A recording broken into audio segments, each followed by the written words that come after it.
Today, I'm going to share something na very important, at the same time, very challenging.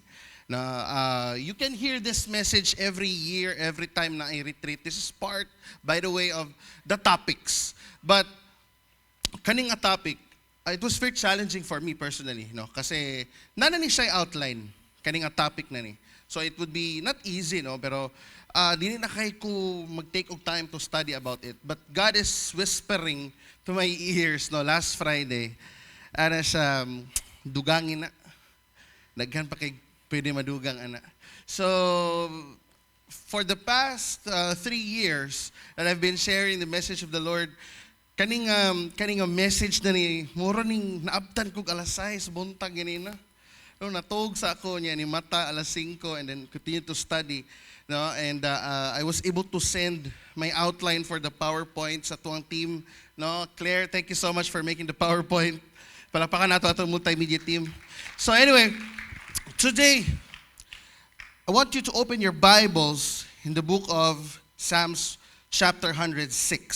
Right? So if you have your Bibles with you, no, your physical Bible or your digital Bibles with you, I want to open your Bibles in Psalms chapter 106. Okay? So if you found it, say amen. Come on.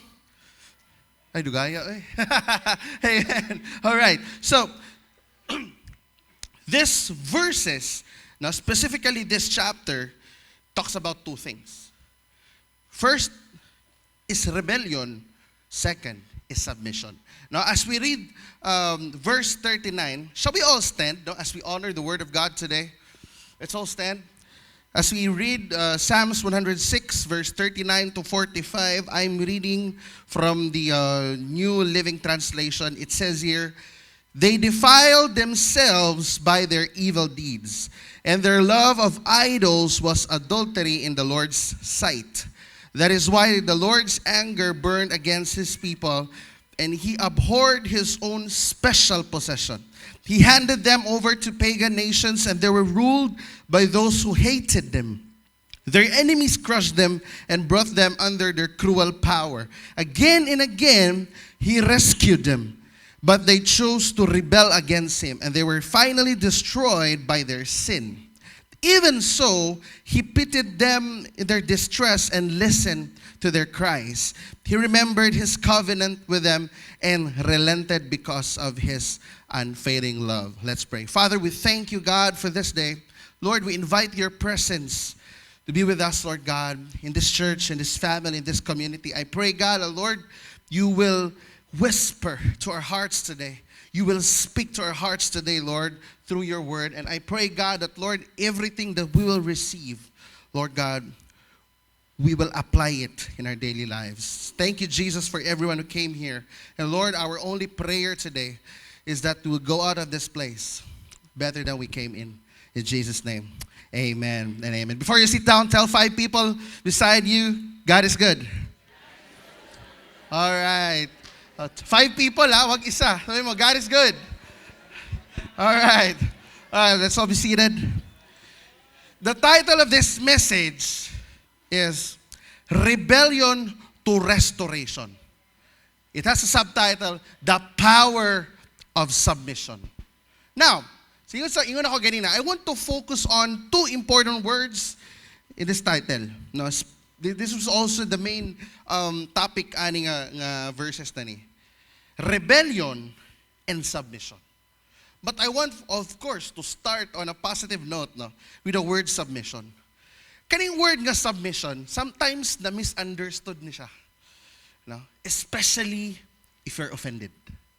No? But, I want to focus on the positive side. Ang word na submission and obedience, these are 2 different things, ha? When you say obedience, kasi pwede kang nag-obey na sakit sa imong buot. But when you say submission, your obedience is connected to the relationship of that person and your willingness to follow. Now, as we talk about submission, this is not about a sign of weakness. Sa kultura nato, mga Pinoy, usahay, or we even see it on TV, no? For example, mga UFC, mga wrestling, pag mutap na, meaning, or pag musap na yung submission, mutap na, pildi na. No, but it's a different thing pag-abot dira sa pulong sa Ginoo, especially in our spiritual life. Submission, usahay ma-misunderstand siya. Sometimes, it breaks relationships. Sometimes, daghang manluod sa imo ha, because they cannot submit. Our culture equates submission with weakness, loss of freedom, or giving up control. Kita mismo, sometimes we love to control people. But that is not submission is all about. Now, submission and manipulation also are two different things. Kasi ngayon mga nakadungog mo og speaker nga, you need to submit. Unya ikaw pod na silo imo ang kasing-kasing, yung ka nga gabi ka manipulative dili. Submission and manipulation are two different things. Let me give you an example. For example, musakay kag taxi or sakyanan, nag-seatbelt ka or gitauran kag seatbelt sa driver. Nag-submit ka sa seatbelt because you trust the seatbelt that it will prevent you from being hurt pag nikalit og brake or pag nadisgrasya. Pero pag ang driver, gitauran kag pisi nas tang taasan, natuok na ka, tuok kay gusto niya i-control, gusto niya nga tali ka diha, that's manipulation. That's two different things. Okay? So, as we talk about more about submission and focus on Psalms 106, especially in the people from Israel, ang mga tao sa Israel, they were really rebellious. No? They worship gods. They were very immoral. Especially if you try to read through Psalms 106. But this passage also teaches us that every act of rebellion begins with a refusal to submit. Kana bitaw mga ginagmayng sopak-sopak? No, kanang nawag imong mama sa imo ha. Nak, hugasin ang plato palihog. Lagi. Kana may ganang tinubagan ba? O lagi niya na. Ha? O lagi. Mama, refusal to submit. Nisugot lagi pero sakit sa buot. No? Dira nagsugod ang mga ginagming mga rebellion. Now, the good thing about it is that there is always an opportunity for restoration. Who loves to being restored here? Over the years, over the past 26 years, I have seen people nga nanluod, nihawa og church, no? Naiuban na nanghid, na uban wala, no? Naiuban nakikistorya, naiuban wala, but there also came a time nga nakabalik sila. Praise God for that. Right? And it takes so much humility for someone to leave and go back. No, but here in Psalms 106, I would like first to point out that, friends, nobody is perfect in this room. Kitang tanan na ikapakyasan. That's why this place is a place of no condemnation.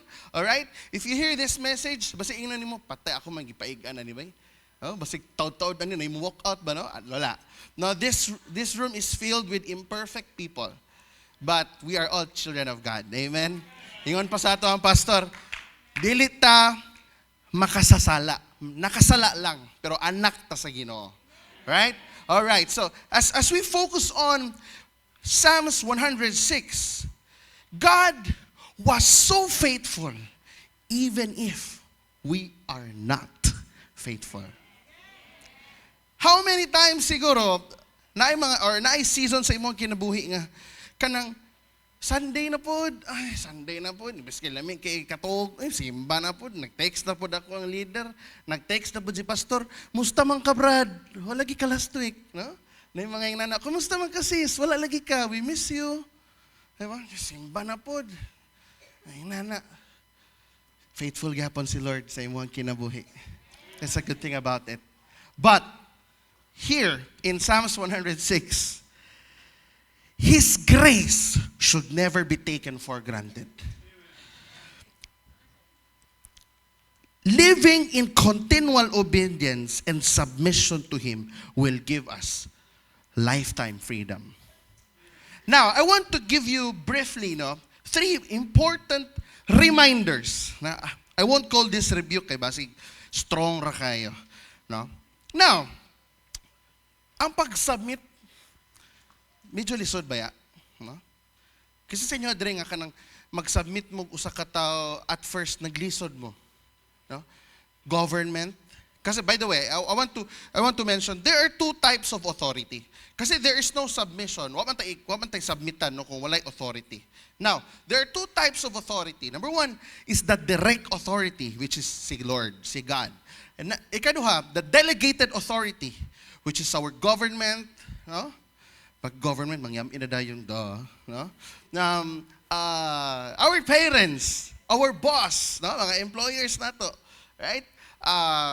Life sa church, no? Mga life group leaders, our pastors. These are the delegated authority mo ni mga tao nga gihatag sa Ginoo sa tua para mag-guide ta. Now, very important nga masabtan na to, especially right now, init kayo ang issue sa gobyerno. No? Grabe kayo atong yaw-yaw, no? To the point nga mangumpanya pa ka sa ubang tao para mag-rebuild sa gobyerno. Ay, tuwa na, Moana pa kasi mga ano, samta magsugod para mag-rally na, no? Tapos mga ingana na mga istorya. You know, I want to tell you this straight. It is not our primary responsibility to change people. Our primary responsibility is to go straight to God, and God will go straight to His people. Amen?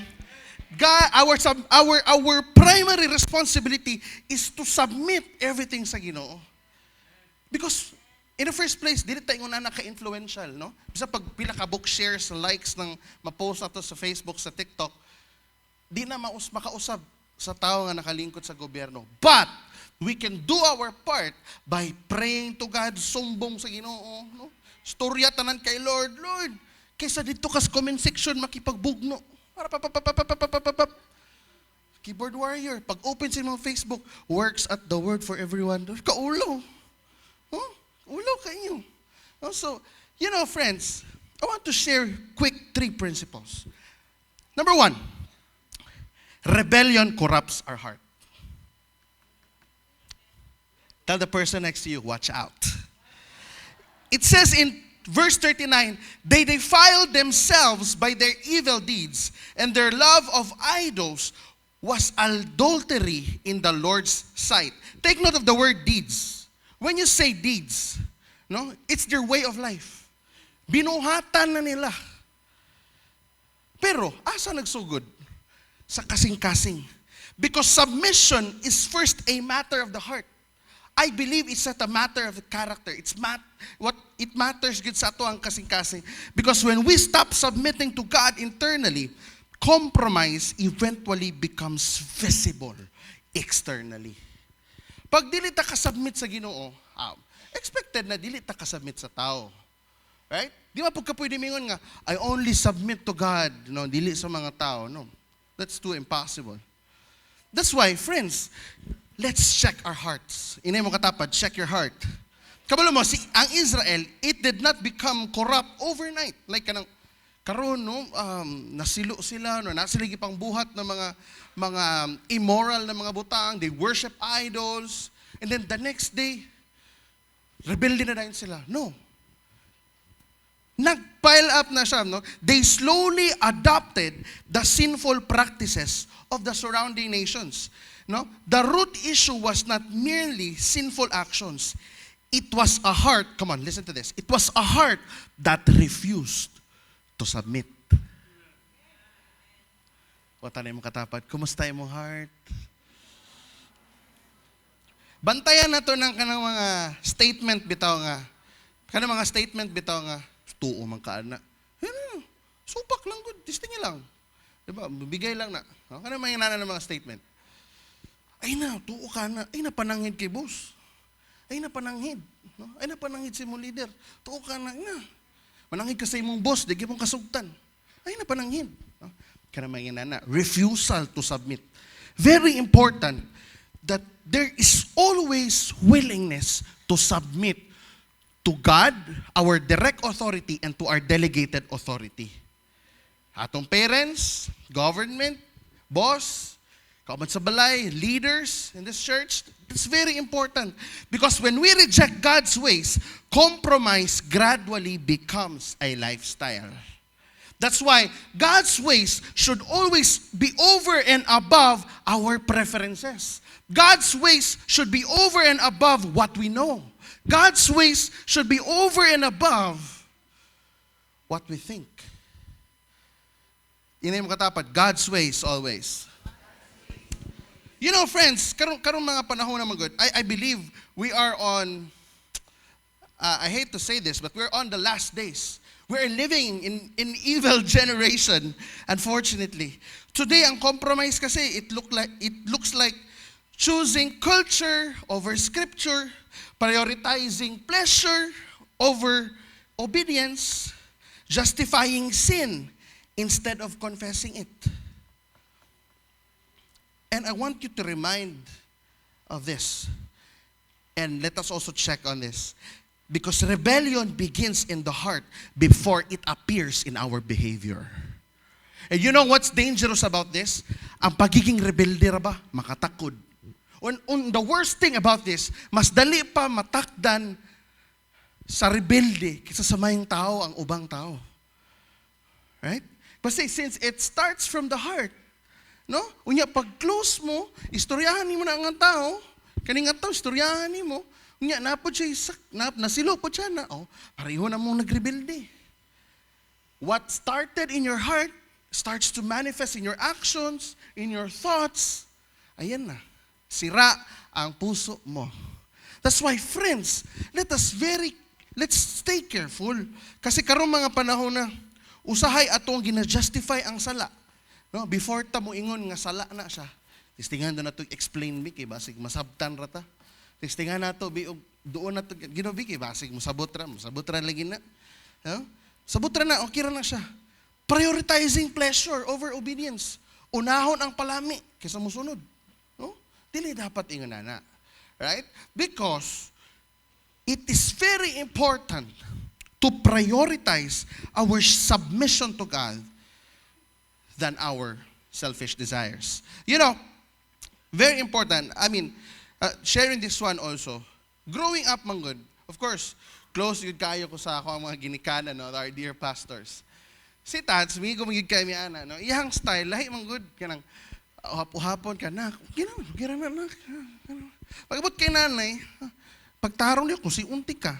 Yung nana ba? Kung si Tats, hinahinayon na niya putol akong sungay, sinanang ibtom na niya diretso. Ano ba? Undang na. Karon dayon undang. Pauli. No, ay na. Bulagi na. Si Tats kay ampuin na ka kun dili na. Sinanay dili bulagi. Ana na silang duwa.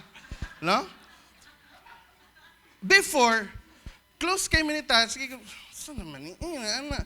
Pagbot kay na nanay na. No? Before good, struggle gid ka na ako mag-submit ka nanay, no? I mean, to tell this to you straight. Struggle ka na ako. Karon dili na, of course.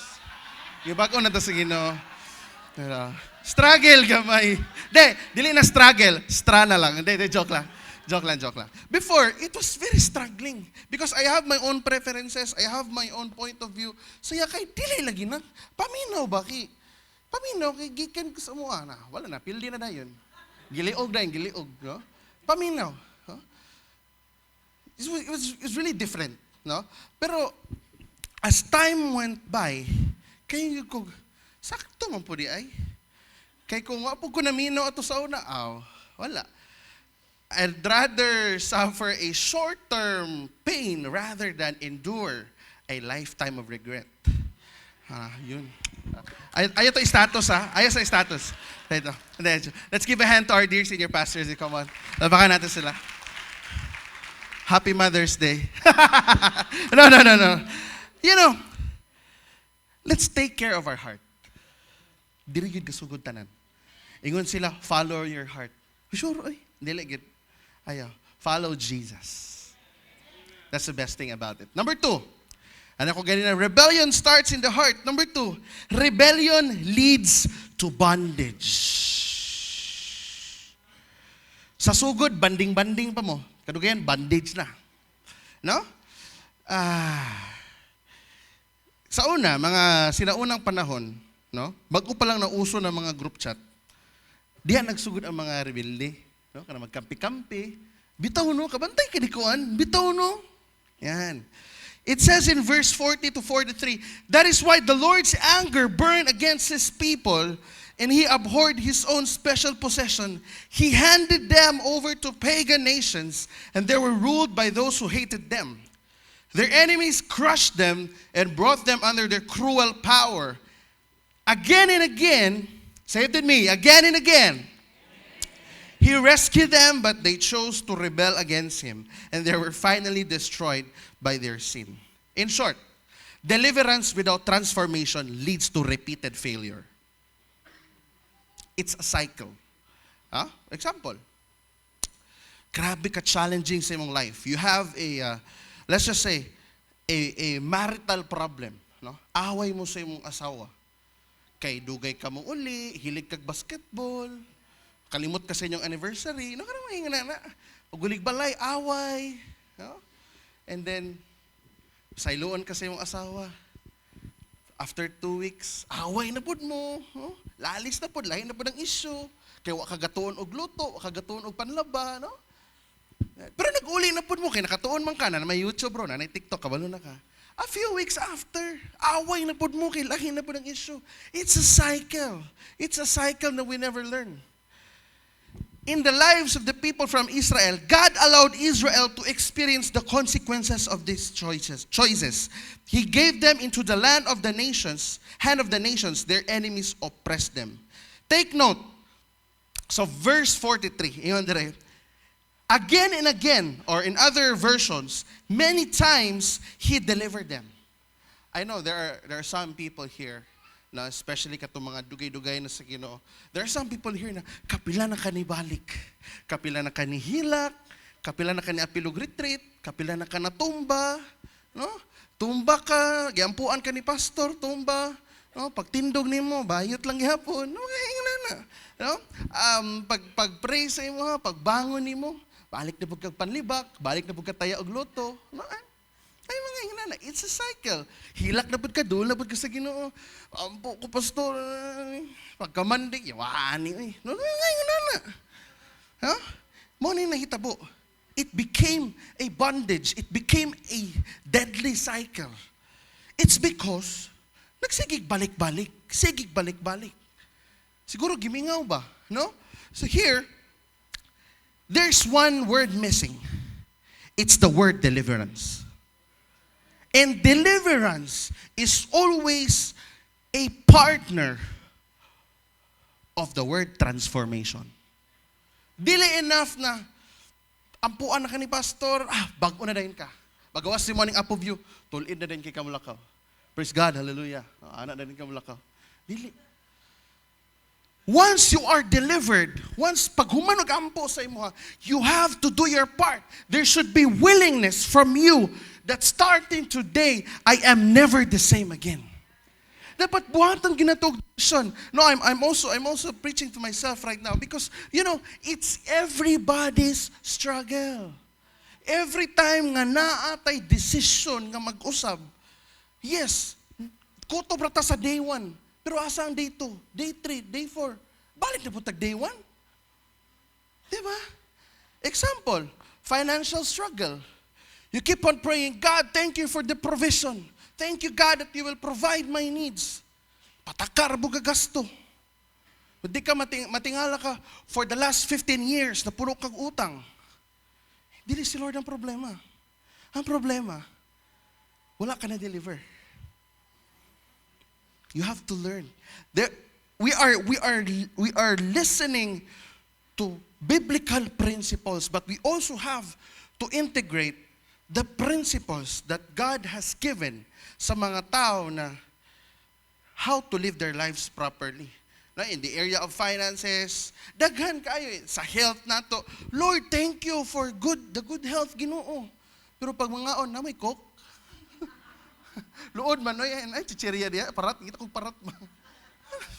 Ampo ka good, si Lord in town, bataan niyo. Lisod. Pag na-deliver lang ka, pero wala ka na-transform. That's why deliverance and transformation should go together. Na-deliver ka na, you have decided to follow Jesus. Pero wala ka ni kantag, no turning back. Follow Jesus lang. Ni-follow ka kay Jesus, pero na kay daladalang habak gyapon.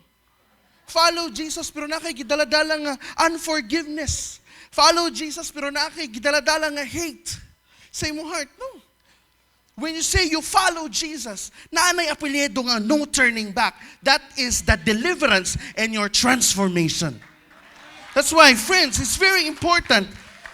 Notice, no, what you notice story sa Israel. Nag-struggle sila, not because kulang ang power sa Ginoo. No. Dili tungod kay dili merciful si Lord. It says in the scripture, again and again, He rescued them. Pero unsang kulang? Wala na deliver. Kung sa term pa sa mga tambay, wa na tagam. No? Kapila na. Wa gyapon na usab. Nausab na, pero kadali ra. Wala na transform. You know, friends, I would like to remind you, the goal of coming to church is not for you to be informed, but for you to be transformed. That's why gahapon, sa retreat, I was telling the people, daghan kayo mong madungog na messages na rin, nindot kaayo, but the goal here is not information overload. The goal here is transformation. That you will go out in this place better than you came in. Kabalo mo, daghan kaayo Kristohanan karon. Sige, pangutahan na silang huna-huna. Nga nagbalik-balik man niya akong struggle? The answer is here. You were just delivered, but you were not transformed. That's why, here, if you want to cut the bondage, to stop, to prevent, there should be transformation. Because without transformation, your deliverance will just amount to nothing. It will always lead to repeated failure. Magbalik-balik. Diba? Kanang ilag, kasi tawag kanang dagananan sa ilaga bitaw. Kanang murag Ferris wheel, matik-tuyok. Sorry. Upstairs ka na, basta ka na siya. Ikaw na lang ang kapuyon. Kapuyon, balik-balik sig tuyok. Wala siya gikapoy. Kasi nyo din ang gikapoy ng 8 to 5 ang trabaho niya. Wala pa ang sweldo, hurot na. Wala ka na. Lord, o say, kailangan ako i-submit. O say, kailangan ako, Lord, i-surrender. Lord, I want to be transformed, not just to be delivered. You know, isa sa mga bakak sa yawa, isa sa mga bakak, watch out for this. Natay mga friends usay gamiton sa mga sa yawa. Be careful. They say this line, ug mo submit ka sa Ginoo, mawala imong freedom. Ug mo submit ka sa imong pastor, di nakakapanigarilyo. Mo submit ka sa imong pastor, uhaw kayo, di nakakashot. Kung mo submit ka sa imong leader, bawalan kag uyab-uyab. Bawalan, alangan, mga ipay kag pamasahe. Ug mo submit ka ni kuya, ni auntie, ni lola, ni lolo, di nakakalaag. Watch out. If naamoy friend, dingin unana, kauban nyo sa group chat, tangtanga. Madaot mo. I'm telling you this. Talking from experience. That's why one of the things I learned, it doesn't matter kung daghan kay kag amigo. What matters most is that you have a healthy circle. Youth, Gen Z, millennials, as we move forward, let's learn our lessons. Stop toxicity. Be aware, Palayo sa mga tao negatibo, rebelde, supakero. That's very important. Because the lie of Satan, he will always whisper it to you. Mawala imong freedom pag mo submit ka sa Ginoo. Diri lang kasako Enjoy kay diri. Kiat-kiat, tago-tago, halok-halok, kut-kuot, muna bakak sa yawa. Rebellion. Take note of this. Rebellion promises short-term freedom. And it produces slavery. While submission may seem costly, but it leads to lasting freedom. Who wants lasting freedom here? Talikuran natin ng rebellion. Right? Si Doc Himes, I heard his story. He was once a opposition. Ayoko tawaging rebel. Ninong na ko ni. Anyway, he was once part of the opposition. May pinaglalaban. May sariling agenda. But when he encountered Jesus, things started to change. I don't want to focus more on the benefit. I want to focus more on the personal transformation sa kinabuhi. Let's focus more on what is ahead of us. Let's not focus more on what is in front of us. Kasi if you just try to experience, or if you want to experience short-term freedom, wala. Kadugayan na maglisod na kag-recover. But if you try to focus on the lasting freedom, long-term, you will enjoy for the rest of your life. You know, on point number 3, last point. Ganina, we were talking about rebellion, stay away from people. And friends, for those of you here nga naging rebelde, no? Or you experience nga naging disobedient ka, you experience na maot kag batasan sa una, it's not yet too late. Inay mo katapad, it's not yet too late. Because in every adversity, in every dark side of your life, there is always a brighter side. That's why in verse 44 to 45, the first point, the third point here is that complete submission brings restoration. Tell the person next to you, restoration. I want to read it again. It says here, again and again, say it with me, again and again. Ingana si Lord ka merciful. Sige siya balik-balik og luwas sa imong bisan sakit kag ulo, gahi kag ulo. No, ingon diri, again and again, He rescued them. But they chose to rebel against Him. Gahi kay kag ulo, pero na okay na, giluwas na ka sa Ginoo, balik na buga. They were finally destroyed by their sin. Friends, let's not take it to the point, or let's not make it to the point nga maguba gyud atong kinabuhi. Because sikitag balik-balik. Kadugayan, kaya pa nato i-survive. Oh, kaya na to niya, agi na tani sa una. We can do it. No. Karon lang na. Pero ayaw hulata nga, malumos na ka. Tagadiri na hantod, nagadiri na imong problema. Ayaw na hulata. Because it says here, they were finally destroyed, the people of Israel. But friends, there's a good thing about this. There's the light at the end of the tunnel. Ingon diri, even so, say it with me, even so. In other words, nevertheless. Sa Bisaya pa, bisan pa. Bisan pag gahi kay kag ulo, bisan pag lisod kay kapasabton, bisan pa og sige nagbalik-balik, imong life group leader gikapoy na sa imong follow up, sige kag patudlo, pero sige po kag supak. Ingon diri, even so, He pitied them in their distress and listened to their cries. Kalami mapaminawan sa Ginoo, no? Bisan gahit tag-ulo, but still, God listens. How many of you here, nakabati nga gipaminaw gid sila sa Ginoo? Come on. Even so, He pitied them in their distress and listened to their cries. He remembered His covenant with them and relented because of His unfailing love. Our God is a God of much more. Our God gives unconditional love. He will always remember His covenant. Our God is not like our friends. No way claro. But our God will always remember His covenant to His people because of His unfailing love. That's why when you fail, don't go to people. When you fail, go to God straight. He will remember His covenant. He pitied them in their distress. In other versions, He heard the cry of His people. Pag ikapoy na ka, pag you know what, you don't know what to do, just cry, just shout, isigaw mo. Kanta mo rin na, isigaw mo. Diba? Isigaw mo lang, maririnig ka ni Lord. And He will always remember His covenant in you. You know, friends, covenant and a promise are two different things. Promise is just the promise itself. But the covenant, it is always tied up with your relationship on both sides. See, Lord, when He says, you are my son, you are my daughter, He means that so much that every time you fail, you are always welcome. You are always welcome, embrace ni mo siya. Because that is His covenant with you.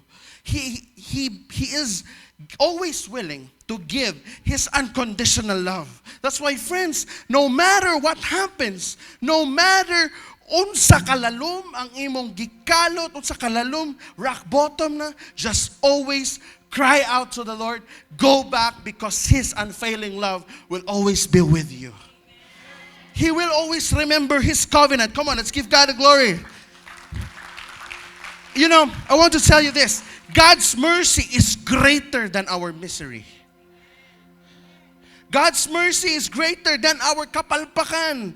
Kahit gaano pa kalalim yan.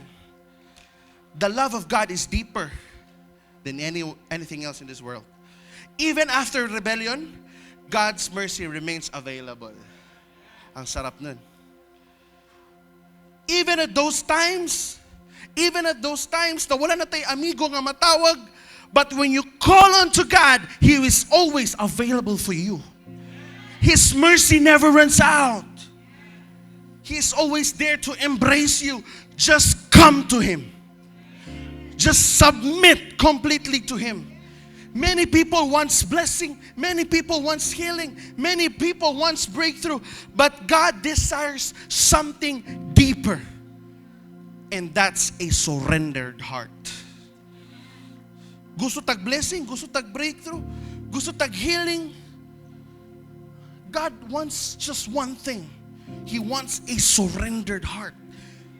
Because when you surrender your heart, you surrender everything to Him. That means complete submission. You want restoration? You want your relationship be back? Kanang relasyon nimo sa Ginoo katong first time nimo sa na-meet, first time nimo na-encounter si Lord, gusto nimo to mabalik, complete submission. Wa kay ibilin, complete gani. Ayaw pagbilin gamay, bilin na to gamay, mingaw man. Ayaw, complete. You know, the most beautiful word in this passage is the word even so, or nevertheless. In our moments sa kinabuhi, in all our seasons of our lives today, there will always be a bridge at the end of the problem. That word, nevertheless. Tell the person next to you, nevertheless. On the other side, ingnaw, bisan pa.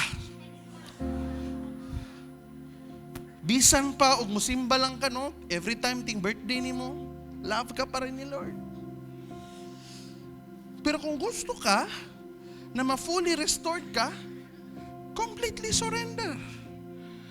Despite Israel's rebellion, God saw, God heard, God remembered His covenant. The best thing about this is that God responded with compassion. Pag mutugan ta sa tong mga amigo, ang itubag sa tuwa, shot lang na tanga, mahuga, muna, balik-balik yung problema. Tanga ka kasi, di ka marunong makinig. Yan, deserve mo yan. Managinig mo sa itong mga friends. But when we tell to God straight, He will always tap our back and say, just embrace me. He will always respond with compassion.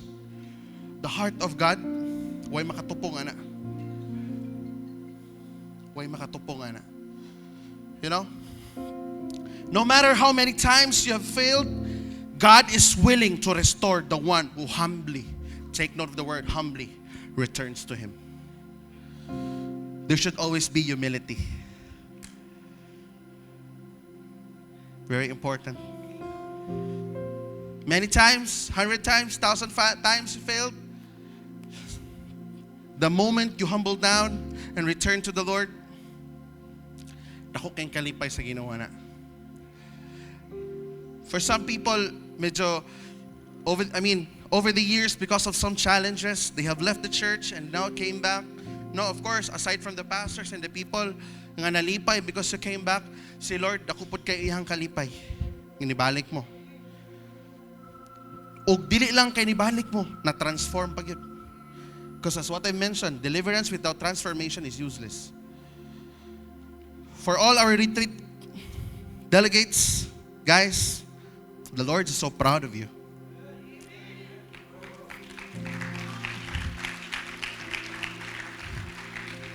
Ang mga lalaki, lisod biya kayo napahilak ko, no? Nangugat na ang speaker diri. Surrender to the Lord! Ang mga lalaki, pugong-pugong na, laki ta. It's totally fine to cry. Ingon dito, after the people of Israel cried to the Lord, they experienced full restoration. God's covenant na remember niya because of their cry. That's why, men, bisan nagtulog-tulog ka sa uban session gahapon, surrender it sa Lord.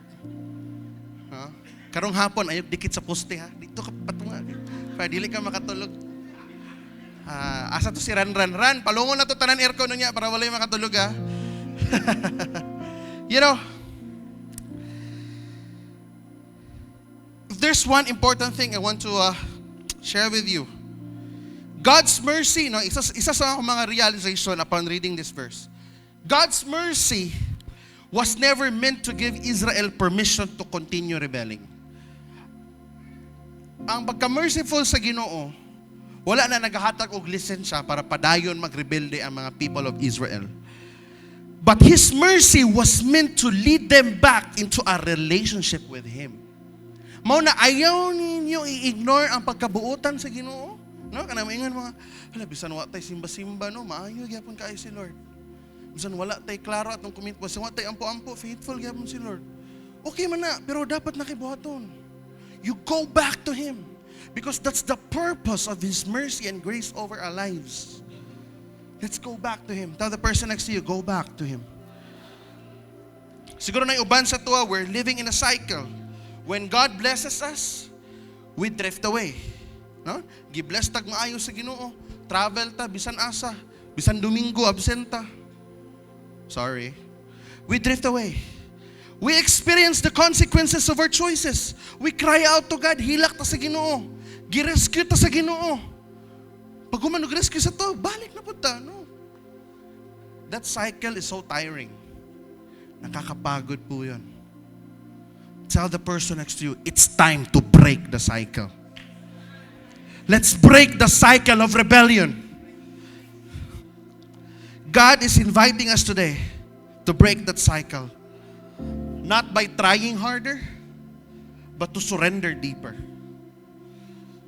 Surrender deeper. Ultimately, the best example is si Jesus. Wala ibang tao, si Jesus. He was the Son of God, but He was very willing to submit to the Father's will. Even to the point of death sa cross. Because of His perfect submission, we can experience forgiveness, restoration, and new life. Imagine na kung dili submissive si Jesus. We will really suffer. We will really be in pain. So today, friends, do not leave this place simply grateful for God's mercy. Ayaw glakaw nga, sige lang ka pasalamat sa Ginoo. Salamat kay Lord sa imong pagka merciful, sa pagkagrasyoso. Salamat kay Lord. Ayaw end diha. Ayaw end diha. Because God is saying something to you. You have to live a decision to submit your life completely to Him. Mga bana, no, if anan mo mag-submit sa inyong ATM sa inyong asawa, very important to submit our lives completely to Him. There's total assurance. Now, as we end, there's always a question in our minds today. Are we going to continue the cycle of rebellion, or we will choose the path of surrender? I will leave that question to you today. Because, lastly, I want to say this reminder to everyone. God does not want to rescue you from your circumstances. He wants to restore your relationship with Him. Because rebellion keeps us in cycles of defeat, but surrender leads to restoration, peace, and lasting freedom. Who wants restoration today? Come on, who wants restoration today?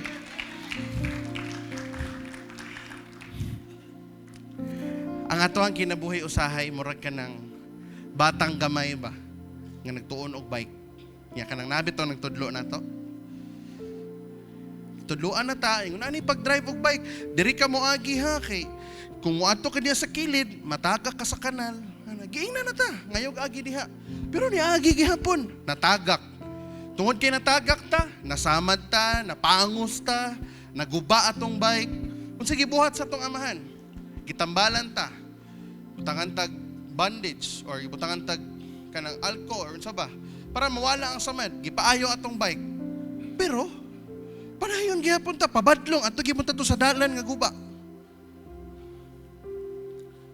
That accident happened not because nagkulag instructions ang nagtudlo sa tuwa. Not because wa ta gisultian or not because dili lig-on na tong bike. The accident happened because we are not willing to submit. Same thing with our lives in journey with the Lord today. It doesn't matter if you started rebellious. What matters most is you will finish the race being submissive.